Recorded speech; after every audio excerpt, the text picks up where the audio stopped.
Donc en 2024, il y a eu 2 types de projets qui ont été soumis.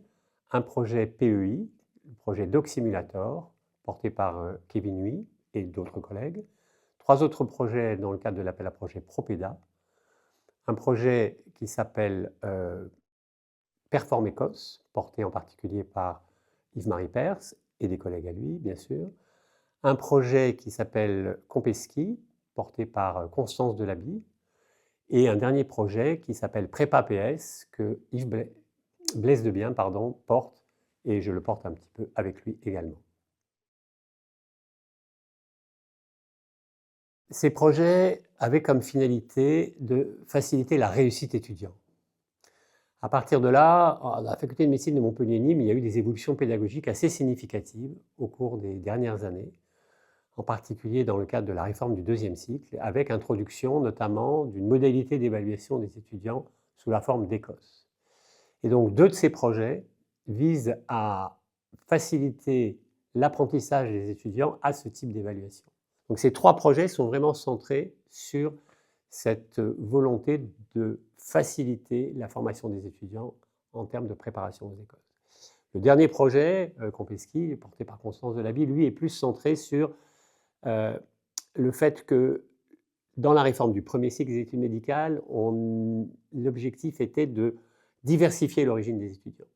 Tous les étudiants ne passent pas par le même canal, et certains viennent soit d'un process passerelle, des passerelles entre des formations initiales différentes et la faculté de médecine, et d'autres de licence, accès santé, avec un bagage en termes de sciences fondamentales qui est différent. Donc ça s'intègre vraiment complètement dans la volonté de la faculté de faciliter l'organisation des études à tous les niveaux pour les étudiants.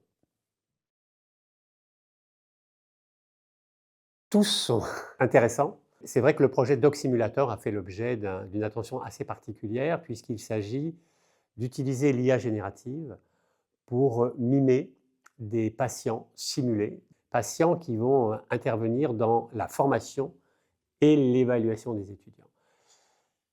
On le fait avec des patients physiques, mais le fait de pouvoir, et c'est le travail de Kevin Huy et de toute son équipe, créer un outil permettant de générer ces patients simulés à partir de scénarios qui ont été construits eux-mêmes par tout un tas de collègues, ça permet aux étudiants de se former, de s'évaluer. Et donc un gros travail a été fait avec toute l'équipe concernée, puisque ce projet a maintenant une dimension multifac. Ils ont pu cette année organiser un examen sous forme d'Écosse interfaculté qui a réuni plus de 800 étudiants, près de 800 étudiants, ce qui a permis à la fois de valider la technique, valider l'organisation pédagogique derrière, et avec un intérêt pour les étudiants, c'est-à-dire de s'évaluer en termes de compétences, puisqu'on évalue les compétences par ces types d'examens Écosse. Et d'ailleurs, on doit le dire, en termes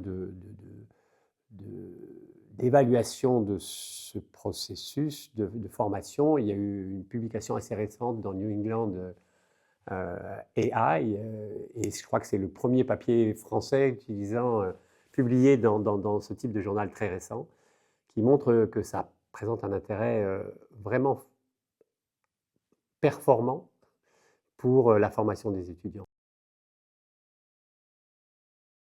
Les enseignants qui sont impliqués dans le projet sont tous très, très enthousiastes. Je crois que je n'exagère pas en disant ça. Concernant les étudiants, je dois insister sur un autre projet qui est le projet Performecos, c'est-à-dire finalement le tutorat des étudiants aux Écosses. Et ce projet, il a été construit avec des étudiants. Les étudiants sont des acteurs tout à fait indispensables au projet. Donc cette co-construction entre les étudiants et les enseignants pour mettre en place ce projet de tutorat Écosse, finalement, c'est d'aider les étudiants à se former à ce fameux examen. En tout cas, il y a macroscopiquement, les projets sont très, très, très bien reçus. L'intérêt, il est fondamental. Ces différents appels à projets, et en particulier les derniers, permettent d'avancer, d'entraîner et de faire en sorte qu'on réponde, encore une fois, aux besoins des étudiants.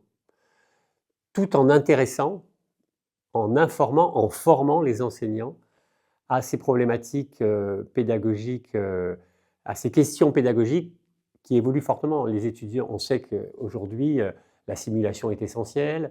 On sait aujourd'hui que les étudiants ont des ressources pédagogiques multiples. On sait aujourd'hui qu'il nous faut construire des projets pédagogiques dans un environnement contraint en termes de temps.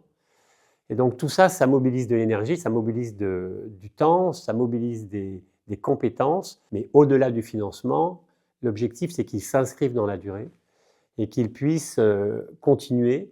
Et ce qu'on souhaite, c'est que tous les futurs hospitalo-universitaires titulaires puissent s'inscrire complètement dans ces projets, soient à la source de ces projets et soient des acteurs majeurs. Mais pas que.